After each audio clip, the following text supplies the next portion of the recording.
important chapter. You can expect around 2 to 3 questions from this chapter. And what all you need to study in this, or what all you need to concentrate is the types of growth, that is exponential growth, geometric growth. You need to concentrate the formulas to express the exponential growth and the geometric growth. You need to concentrate on, and also the different types of growth hormones, their precursor, bioassay that is used to find out the activity of the different growth hormones, the different physiological effect of the growth hormone on the plant growth and development. You need to concentrate, and you can have a quick revision on vernalization as well as photoperiodism also. So in this session we will discuss some of the important bits in the chapter. Have a look at the first slide. The rapid and dramatic increase in the shoot length is called.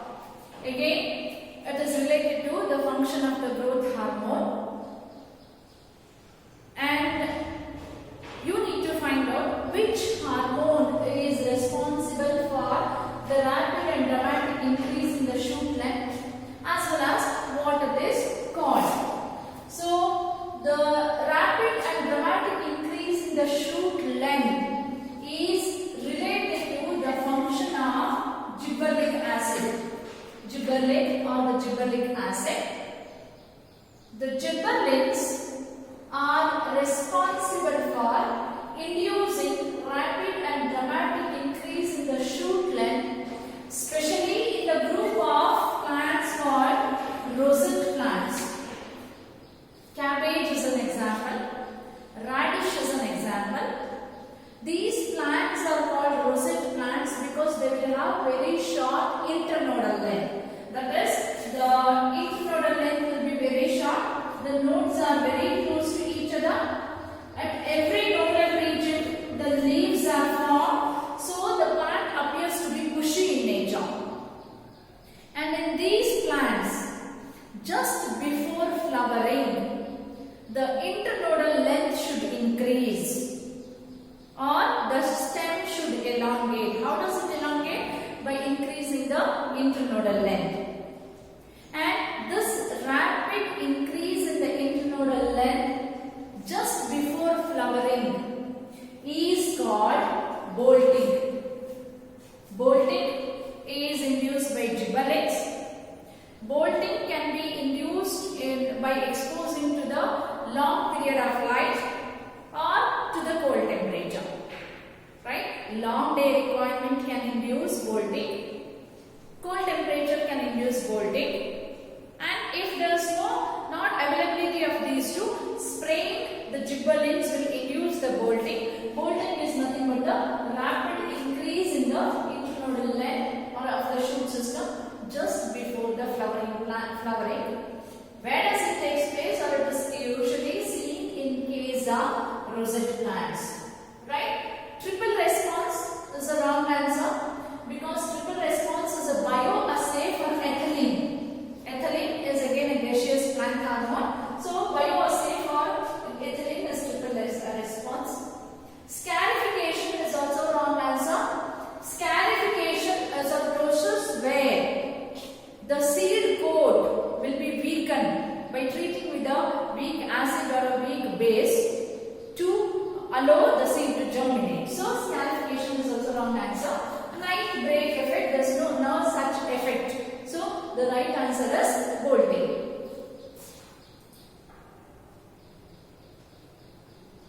The second slide, environmental heterophily is seen in. Right? Heterophily, again you have studied in your textbook, it is there in your textbook. Heterophily is ability of certain plants to produce different types of leaves. Ability of certain plants to produce different types of leaves is called heterophily. Heterophily is an example for plasticity. is an example for, not plasmatic growth, is an example for plasmatic growth where the plants follow different pathways to produce different structures in response to environmental changes. Right? So the development in plants, if you read the topic, you can read on heterophily. This heterophily is an example of plasmatic growth or plasticity, where the plants will follow different pathways to produce different structures in response to changes in the environment. All these four are example of heterophily. But you need to concentrate on the question what they have asked. Environmental heterophily. The question is on environmental heterophily. Say cotton produces two different types of leaves, but in response to growth, it is not environment. So cotton is the wrong answer. Coriander, again during vegetative growth, the structure of the leaf varies with the reproductive growth. Initially, broader lamina will be there. Later, the lamina size become reduced. So this is also in response to growth. Larkspur again in response to growth, but buttercup is an example for environmental heterophily, wherein when the plant is growing aerially, it produces broad leaves, and when the same plant is growing in aquatic condition, the leaf lamina will be narrow. Right? So when you change the environment of growing, when the plant buttercup is growing in aerial condition or terrestrial condition, it produces the leaves with a broader leaf lamina. The same plant when growing in aquatic condition produces the leaves with a narrow leaf lamina. So buttercup is an example of environmental heterophily.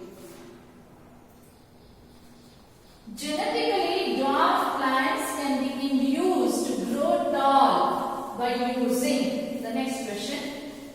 So there are certain plants such as pea or viola, pea or viola, not viola, vicia, pea or vicia.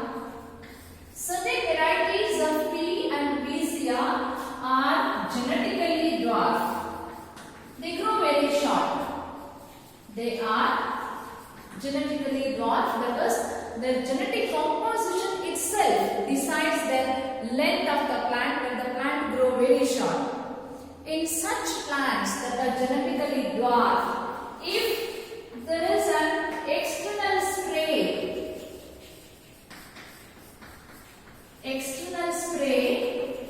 of gibberellin induces tallness in them. Right?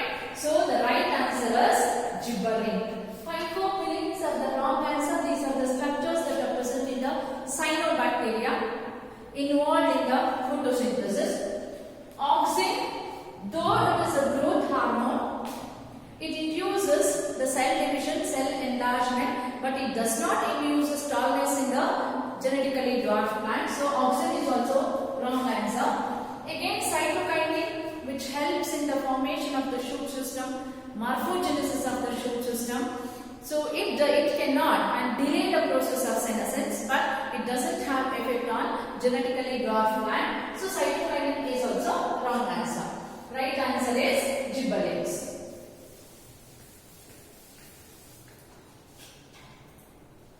Increased growth per unit time is termed as, again it's a definition of growth rate. Growth rate is defined as the increased growth per unit time. The time could be anything, per 1 hour or per 2 hour or per 3 hour for so many days. So increased growth per unit time is referred as growth rate. Option B is the right answer. Which plant hormone promotes seed dormancy but dormancy causes stomatal closure. So plant hormones or phytohormones, which are commonly called as, can be grouped into two types: growth promoters, growth inhibitors. Growth promoters are a group of hormones that induces or that accelerate the growth of the plant body. It may be the formation of the root or formation of the shoot system, or they may induce flowering, or they may induce fruit formation. So they will have beneficial aspects, or they'll have beneficial roles in the plants. Say for example, auxin is a growth promoter, gibberellin is a growth promoter, cytokinin is also growth promoter.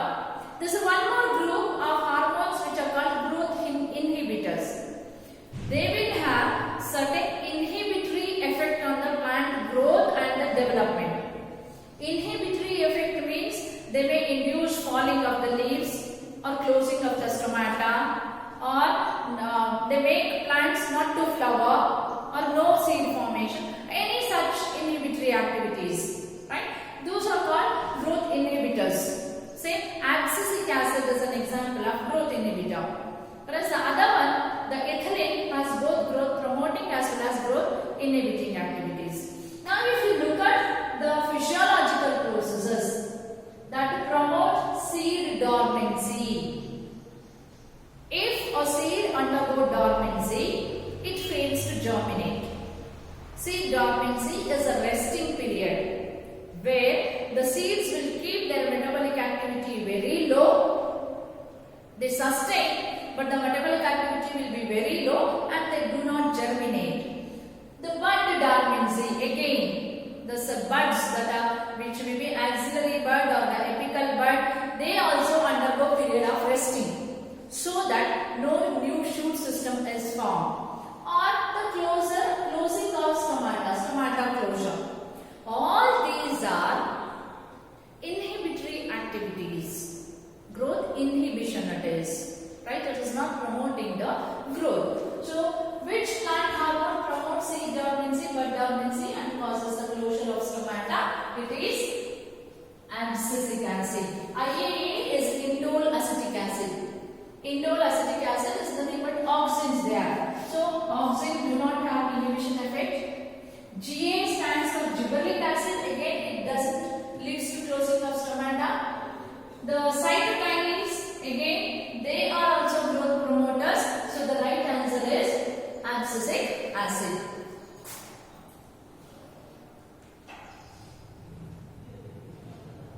The natural plant hormone isolated from corn kernel and coconut milk is called.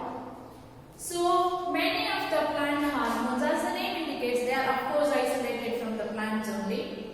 Auxins for the first time identified in canary grass. Then the gibberellins, different types of gibberellins, they were isolated from a fungi, Gibberella fusicoride. For the first time, they were seen with the plant, the rice plant that were infected with the Gibberella fusicoride. Right? So, the first plant hormone that was isolated from corn kernel and coconut milk. So, this is with respect to cytokinins. The first isolated cytokinin was named as kinetin. The first isolated cytokinin was kinetin. Kinetin was isolated from herring sperm.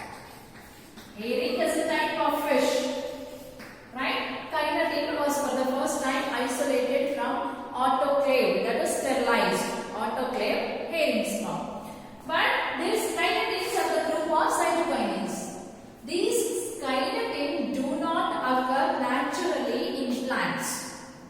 So the scientists, they started searching for hormones that have cytokinin-like activity in plants also, and they were able to isolate zeatin. Right? The zeatins are the cytokinins of the plants. Hormones that have cytokinin activity in plants are called zeatin. Zeatin was for the first time isolated from corn kernel kernel and the coconut milk, and was isolated by Miller et al. Et al means the co-workers or scientists. When Miller et al, Miller and group, they isolated cytokinin, a hormone that has a cytokinin activity in plants, and it was called zeaxanthin. Growth at the cellular level is increase in the amount of, say there are different parameters to measure the growth. When it comes to unicellular organism, increase in the number of cells is considered as growth. When it comes to multicellular organism, increase in the length, increase in the breadth, right, or increase in the height, we call it as increase in the height, increase in the weight, increase in the cell number, increase in the cell ordinance, everything is considered as a growth, right? So there are different parameters. Say growth can be measured in terms of length, say polar tube growth you can consider. Growth can be measured in terms of volume, right? Growth can be measured in terms of increase in the surface area. Growth can be measured in terms of increase in the cell number. There are different parameters to measure the growth. Now the question is, how do you know that there is an increase in the cellular level? So when it comes to cellular level, increase in the length of the cell, increase in the volume of the cell. Say watermelon is taken as a best example, increase in the volume, right?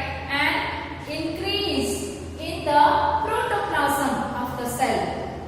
All these are considered as the growth at cellular level. So cell wall, of course, when there is an increase in the length, the cell wall expands. The cell membrane because of the elasticity, it also increases, increasing the protoplasm. So all of these is the right answer. Increase at the cellular level is considered as cellular level is the increase in the amount of cell wall, cell membrane, protoplasm. So option is all of this. Which one of the following is a natural growth inhibitor? In the previous slide I was discussing growth hormones can be classified into growth promoter and growth inhibitor. Auxin, gibberellin, cytokinins are all growth promoters. And in your syllabus you are studying only one growth inhibitor, that is abscisic acid, which is abbreviated as ADA. NAA is naphthalic acetic acid, which is a type of auxin. IAA, indole acetic acid, again it is auxin. GA, gibberellic acid, whereas ABA stands for abscisic acid. Abscisic acid is an example of natural growth inhibitor. Option B is the right answer. And there are several statements given in the next slide. Read all the statements and you need to find out about which hormone the statement is talking about. Right? Say, look at it. Identify the hormone which promote all these events in the plant and choose the correct option. So they have given several physiological functions there. Antagonistic to gibberellic acid. Antagonistic means opposite. Right? In most of the cases, abscisic acid act as antagonistic to gibberellic acid. Say for example, gibberellins promote seed germination, whereas abscisic acid promote seed dormancy. This is one example. Gibberellin promote the germination, abscisic acid promote the dormancy, which are opposite to each other, isn't it? Then promote bud dormancy. Again, we discussed in the earlier slide. Abscisic acid promote the bud dormancy. Promote stomatal closure. Again, under unfavorable condition, when the available water is very less, the abscisic acid promote the closing of stomata. Whereas zeaxanthin, that is cytokinin, they induce opening of the stomata.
that require exposure to day length more than the critical period. That is, usually when they are exposed to a longer period of light, they start producing flower or they start flowering. Right? Exposing to the long day is one option. The other option to induce the flowering is spraying of gibberellin. Gibberellin substitute requirement of long day to flower in certain plants. So the right answer is gibberellin. Again, like that of morphology, this chapter is also clearly a memory based chapter. You need to remember the physiological processes that are induced or inhibited by all the different hormones. Right? Gibberellin in most of the cases act as a substitution to induce flowering in the long day plants. So option A is the right answer. Fruits can be left on the tree longer so as to increase the market period. This is due to the function of, again, usually once the fruit starts ripening, they are harvested, and once they are harvested, they need to be taken to the market immediately. Otherwise, most of the fruits become over-ripened and they get spoiled, isn't it? So, in many cases, if the fruits can be left on the tree for a longer period, so that their shelf life is increased. That is the storage period, to increase their storage period. Certain fruits can be left on the trees for a longer period with the help of certain hormone. So the question is because the increase in the shelf life of a fruits is because of which hormone is the question, right? Delay in the senescence by auxin is the wrong answer. Auxin will not delay the senescence. Senescence is the leaves will die. That is, they gradually enter into the death phase. The auxins will not promote the delay in senescence. So wrong answer. Delay in the senescence by ethylene. Ethylene will not cause delay in senescence. Instead, ethylene promotes senescence. They promote the senescence. That is, the leaves will enter into old age and they gradually enter into death. Delay in senescence by cytokinins. Of course, cytokinins delay the senescence, but the cytokinins does so only in the leaves. Cytokinins delay the senescence in leaves but not on the fruits, which is called the delay in senescence by cytokinin is called Richmond-Lang effect. Richmond-Lang effect is concerned with the leaves, but delay in the senescence by gibberellic acid is the right answer. This is a direct textbook statement. If the gibberellins are sprayed onto the fruits ripen slowly. Such fruits can be left on the tree for a longer period of a time as the ripening is delayed. Right? So they can be left on the trees for a longer period due to the delay in senescence by gibberellic acid. Name the process when dedifferentiated cells again lost the ability to divide and get mature. So there are three important phenomena when it comes to the growth and development of the plants. Unlike that of the human beings or the animals, where the growth is a closed type of growth. Closed type means after reaching certain age, you stop growing. Right? Your cells become mature, they stop dividing, and only when you lose certain types of cells, they are regenerated. But you don't grow. Whereas in case of plants, the growth is considered as an open type of growth. Why plant growth is considered as an open type of growth? Because they keep on adding new cells continuously. And this ability of a plant to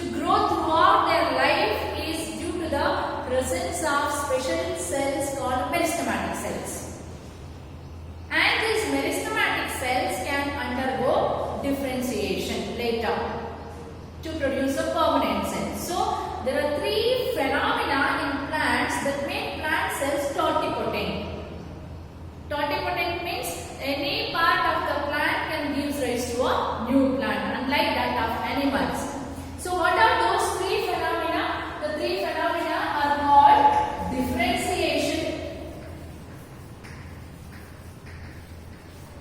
dedifferentiation,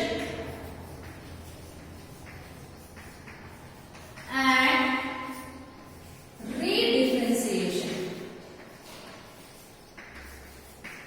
Three different phenomena that make plant cells totipotent are differentiation, dedifferentiation, redifferentiation.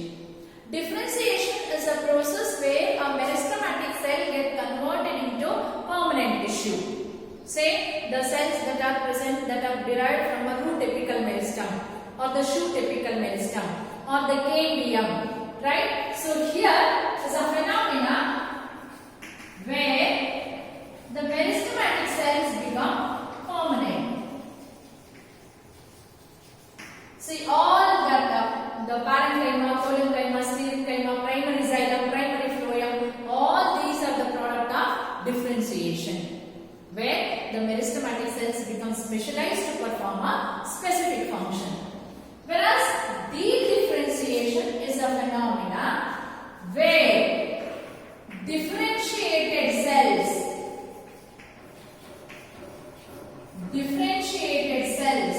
revert back and become meristem, except for sclerenchyma, which are considered as dead tissues. Many a times the parenchyma cells undergo dedifferentiation, right? Parenchyma cells undergo dedifferentiation. Collenchyma can also undergo dedifferentiation. Say for example, the formation of interfascicular cambium, cork cambium are all the product of dedifferentiation. Cork cambium formation, if you recollect, or the formation of the interfascicular cambium, that is cambium between two vascular bundle, where the parenchyma cells that are present in the medullary ray, or the parenchyma cells that are present in the cortex region undergo dedifferentiation. That is, they again become meristematic. Redifferentiation is a phenomena where dedifferentiated cells again form permanent tissue. Secondary cortex is the best example. Cork is another example. Cork, secondary cortex, or the secondary xylem, secondary phloem, all are the examples of redifferentiation. Right? Now look at the question. Name the process when dedifferentiated cells again lose the ability to divide and get matured. See, dedifferentiated cells lose the ability to divide, they become permanent and mature. What do you call the process? We call it as redifferentiation. So option B is the right answer.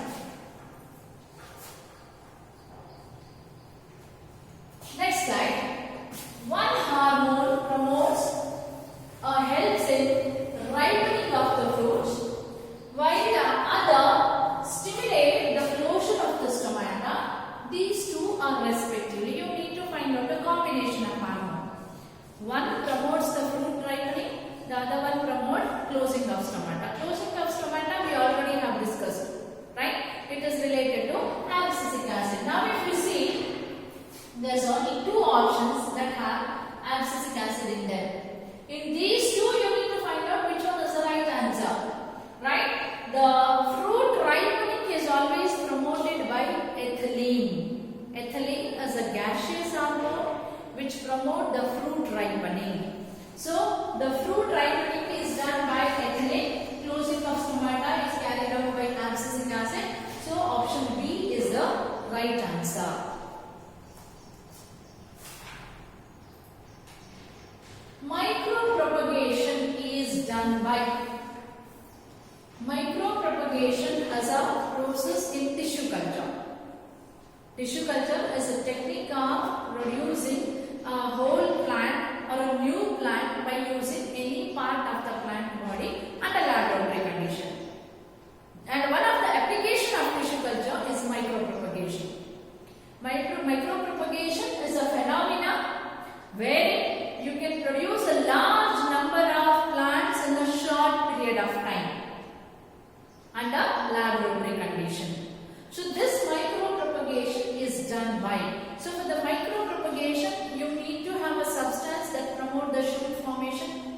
you need to have a substance that promote the root formation, and you need to have a substance that promote the cell division. All these three processes have to be done by growth hormones, right? So advantageous root formation is promoted by auxins, whereas cytokinin promote shoot formation. And both auxin and cytokinin together, they promote cell division. Cyto, the word cyto means cell, kinin division. So even auxin also has cytokinin effect, that is the promoting the cell division effect. So for micropropagation, you need to have a hormone that promote the root formation. You need to have a hormone that promote the shoot formation. You need to have a hormone that promote the cell division. So root formation is done by auxin, shoot formation is done by cytokinin, and both of them together are capable of inducing the cell division. So option D, both A and B are the right answer. Both these hormones are used in the tissue culture process. So to promote the root formation, auxin concentration is kept high, cytokinin concentration will be kept low. That is for the root formation. So if it is to promote the shoot formation, cytokinin concentration is kept high, auxin concentration will be kept low. So when you need to promote the cell division, both are added in an equal concentration. Auxin concentration will be equal to concentration of cytokinin. So for micropropagation, you need both A as well as B. Auxinometer is used to measure. So auxinometer is an instrument that is used to measure the growth in plants, right? The growth in length of a plant organ, the growth in the breadth of a plant organ, population of a pest attacking the plant. Population of the pest attacking the plant cannot be measured using an auxinometer. So option C is the wrong answer. It will be usually counted per square feet if so many pests are there, how many pests will be there in so much of area, like that counting will be done. So the growth, when it comes to growth means both increase in the length as well as increase in the breadth. Both can be measured through auxinometer. So both A and B, that is option D, is the right answer. The cut flowers and vegetables can be kept fresh for a long period by this plant hormone. See, in the earlier slide we discussed the hormone that delay the ripening of the fruits on the plant. That is when the fruits are intact on the plant. That is gibberellin, right? Now the question is on the cut flower and the vegetables. Once they are cut, once they are harvested, they can be cut. They can be kept fresh by spraying which of the hormone is the question. So they can be kept fresh by spraying cytokinins. Cytokinins, as I mentioned, they delay the senescence, one reason, and also the cytokinin usually delay the senescence by mobilizing the nutrients and also by mobilizing the proteins to the region. So by spraying the cytokinin, cut vegetables and flowers can be kept fresh for a longer period of time.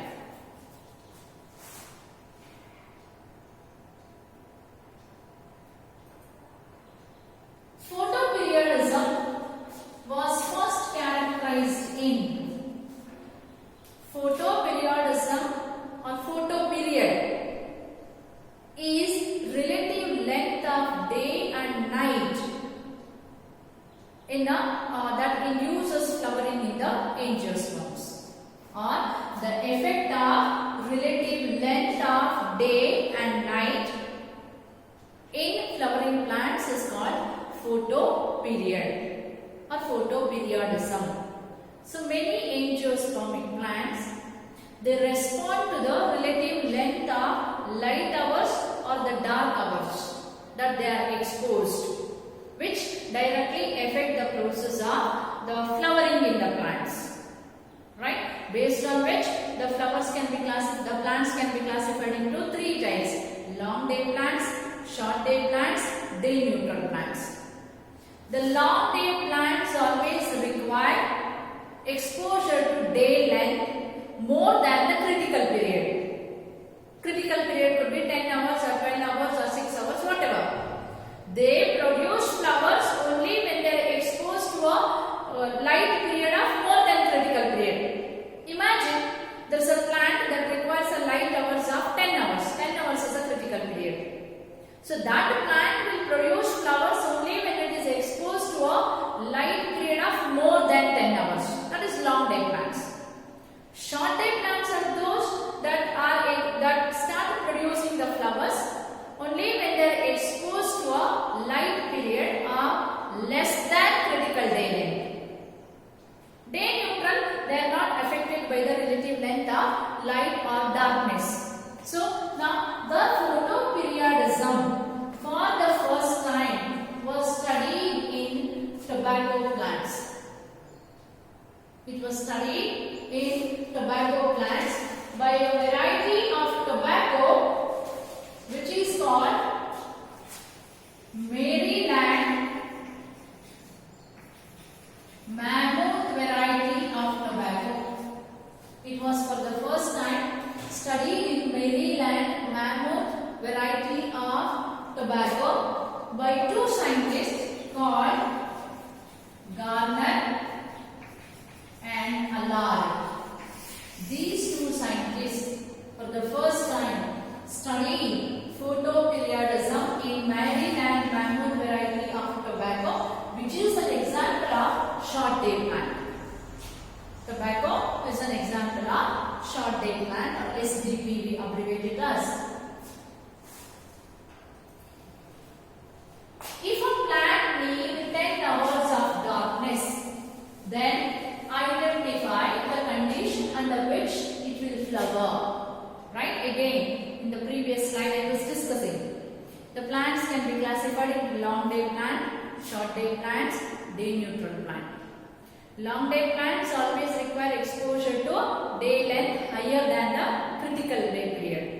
Short day lesser than critical day length. Now the question is, if a plant requires 10 hours of darkness, that is, the plant should be exposed to 10 hours of darkness continuously in order to produce the flower. Identify the condition under which it will flower. 14 hours of day period. So a day has 24 hours, right? And it requires 10 hours of darkness. If 14 hours is a day period, obviously remaining 10 hours are dark period, isn't it? So the plant can produce a flower here. 10 hours of dark period. Again, here the question itself says it can flower when exposed to 10 hours of darkness. The second option also, it can produce flowers. 9.5 hours of dark period. Minimum requirement of dark period itself is 10 hours. Right? So 9.5 hours, it is less than required period of darkness. So wrong answer. 9 hours of dark period, less than requirement. So choose the correct option. 1 and 3, no. 2 and 3, no. 1 and 4, no. So option D, 1 and 2 are the right answer.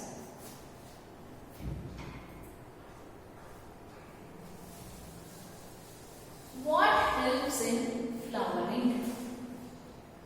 In general, the flowering in angiosperms is induced by a hormone called fluorine. But fluorine is considered as an hypothetical hormone since the scientists have not isolated the hormone. But since the flowering is affected by the exposure to a light or a dark period, phytochrome is a hormone that acts as a receptor for the light. And stimulus to the phytochrome is present in the leaves, right? The leaves after absorbing the specific wavelength of light, the phytochrome get activated. Phytochrome is transferred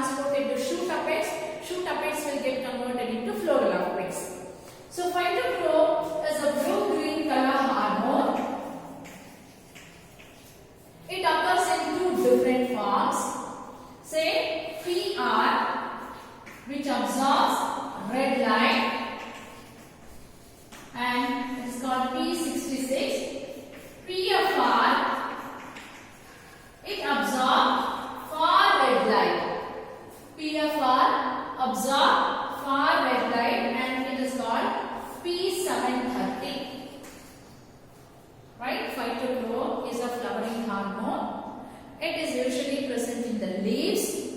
It gets activated by absorbing specific wavelength of light, and from the leaves the phytochrome is transported to the shoot apex, where the shoot apex will get converted into floral apex. Hence we call the flower as a modified shoot.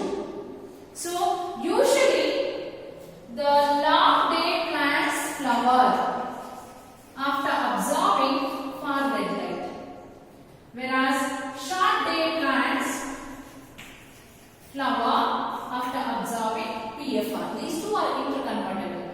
PR after absorbing 660 nanometer wavelength of light gets converted into PFR form, which is an anti-form. PFR after absorbing 730 nanometer wavelength of light can get converted into PR. So phytochrome is the hormone which is responsible for flowering. The stress hormone that helps the plant to respond to the drought is, again, the abscisic acid, which has a growth inhibitory effect, is considered as a stress hormone. So drought is a scarcity of water. So when the plants are growing in a drought condition, the more amount of abscisic acid is produced, which induces closing of the stomata, so that the rate of transpiration is reduced. Abscisic acid is also produced when the plants are growing in a high saline condition or waterlogged condition, and abscisic acid majority of the times is produced when the plant is growing under certain environmental or harsh environmental conditions, or when the plants are growing under stress. So abscisic acid is also considered as a stress hormone that help the plant to overcome the environmental stress, or withstand, not overcome, withstand the environmental stress.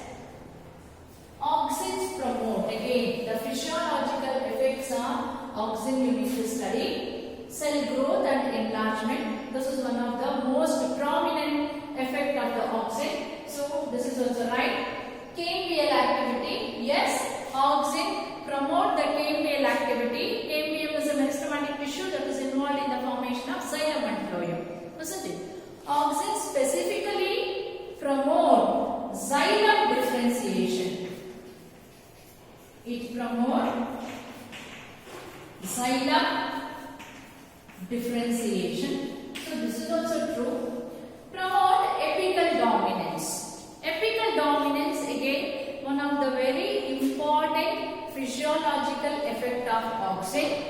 And if you can recollect the morphology of the flowering plants, a plant usually we have two buds, one at the tip of the shoot system, which is called apical bud, or it is called terminal bud. The other one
You cut the tip of the plant so that you allow the lateral buds to grow.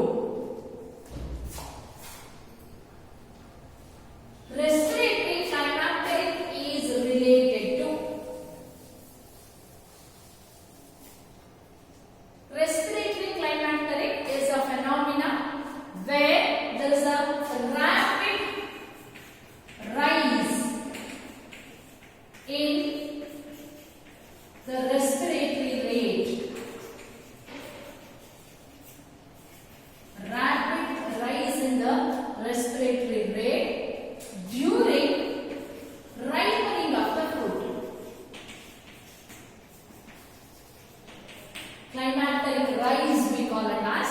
Climacteric rise is a phenomena where there is a rapid rise in the rate of respiration when during the ripening of the fruit.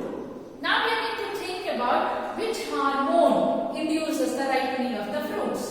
Yes, you all are right. It's the ethylene that induces the ripening of the fruit. So ethylene, along with the inducing the ripening of the fruit, it also induces climacteric rise. That is, rise in the rate of respiration. So hormone which is responsible for respiratory climacteric is ethylene. Option B is the right answer.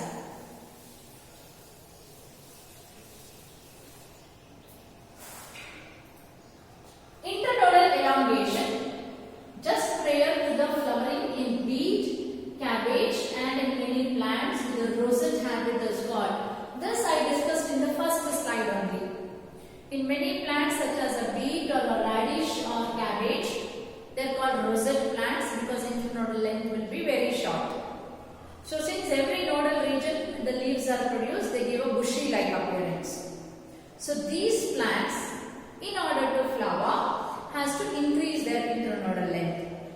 Increase in the internodal length can be done by exposing to long day or by treating with a cold temperature or with a gibberelling.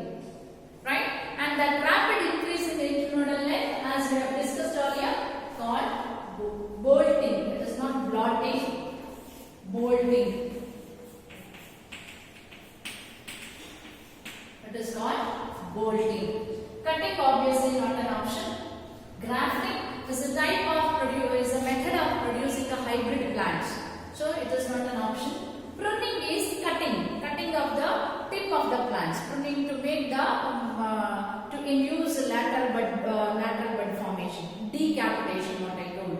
Pruning is another word for decapitation. So bolting is the right answer. Member of opposite, which is widely used to kill dicotyledonous weed, is right. So we have all the four options. They all are auxins only. Indole acetic acid, indole butyric acid, naphthalene acetic acid, 2,4-D, 2,4-dichloro triphenoxy acetic acid. 2,4-D is right. 2,4-D is a member of auxin that is used as weedicide. Weedicide is a compound that is used to kill the unwanted plants. What type of unwanted plants? Especially broad-leaved dicotyledonous plant. 2,4-D doesn't have any effect on monocotyledon weeds. It kills only dicotyledon weeds, whereas all these three, they have growth promoting activity. They don't have weedicide effect. They will not kill the unwanted plants. 2,4-D, another example is 2,4,5-T. 2,4,5-trichlorophenolic acetic acid is another example of weedicide. But here only 2,4-D is given. We go with the option D. That is 2,4-D is an example of weedicide that is used to kill the dicotyledon weeds. Weeds are unwanted plants. Which plant hormone is found in gaseous form? Gaseous, ethylene is the only example of gaseous hormone. It is found in a gaseous form. Remaining all are not gaseous hormones. Ethylene is the only example of gaseous hormone. Measurement and comparison of total growth in a geometrical growth of a plant per unit time is called measurement and comparison.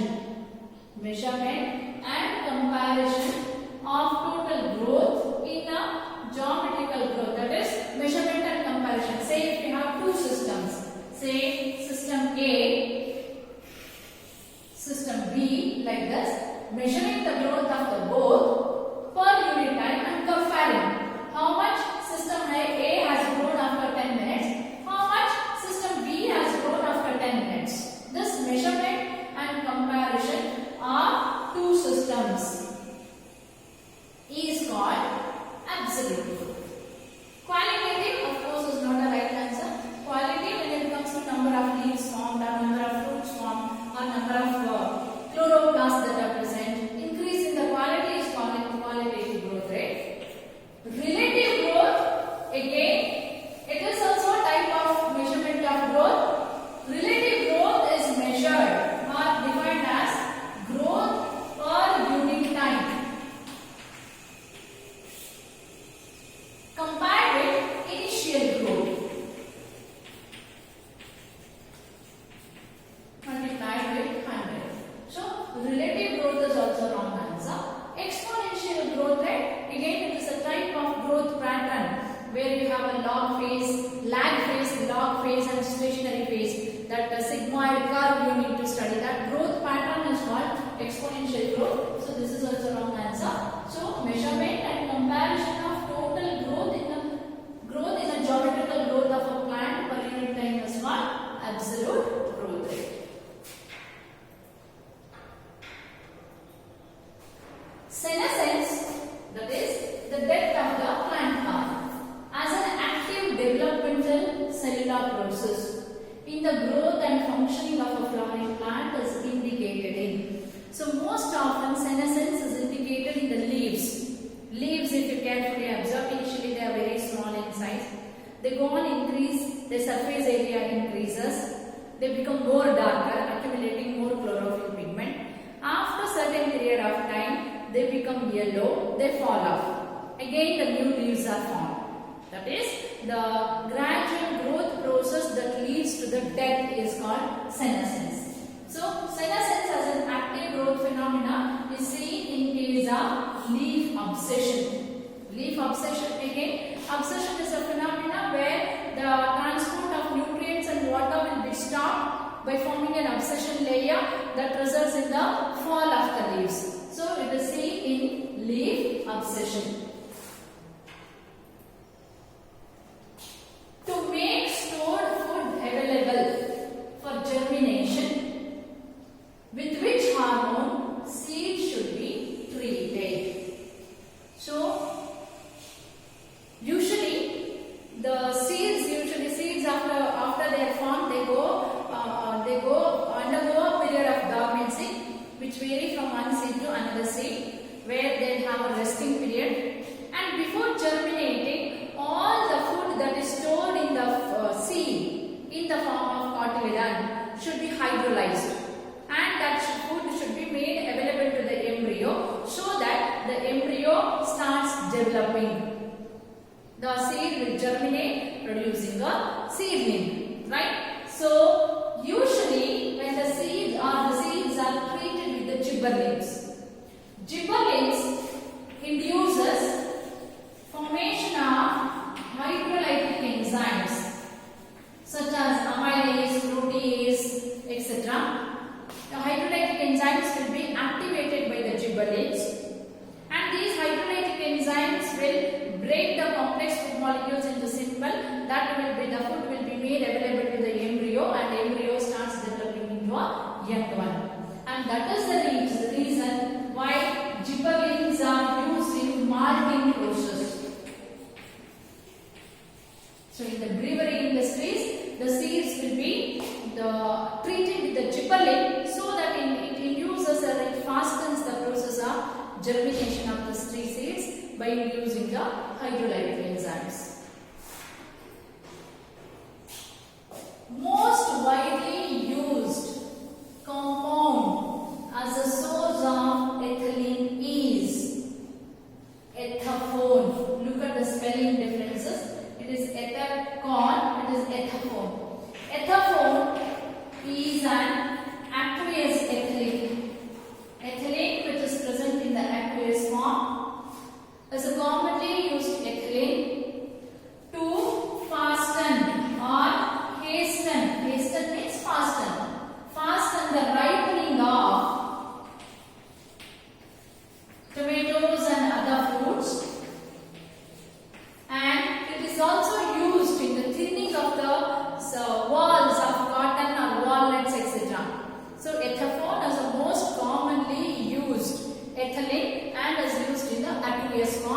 It is used to fasten the process of ripening, and it is also used in thinning of the cotton or walnut walls, etc.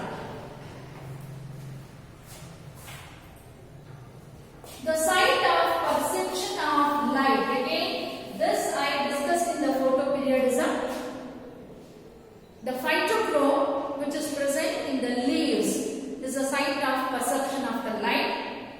Once the leaf accept the light or exposed to the light, the phytochrome gets activated, then it is transported to the shoot apex. Shoot apex get converted into floral apex. So the site of perception of light is always leaves. Study the following statements. Cytokinin are formed primarily in the roots. Yes, the cytokines are usually formed in the roots and then they are transported to other parts of the plant body. A right statement. Auxin and cytokinin are antagonistic in apical dominance. Yes, auxin promote the apical dominance, whereas cytokinin inhibit the apical dominance. So they are antagonistic. Kinetin, a modified DNA purine, was discovered from herring sperm. This also I discussed earlier. Kinetin for the first time was isolated from the DNA of the autoclave herring sperm. Textbook statement, a right answer. Zeatin is an auxin. No, wrong answer. Zeatin is a cytokinin. Zeatin was firstly extracted from herring. No.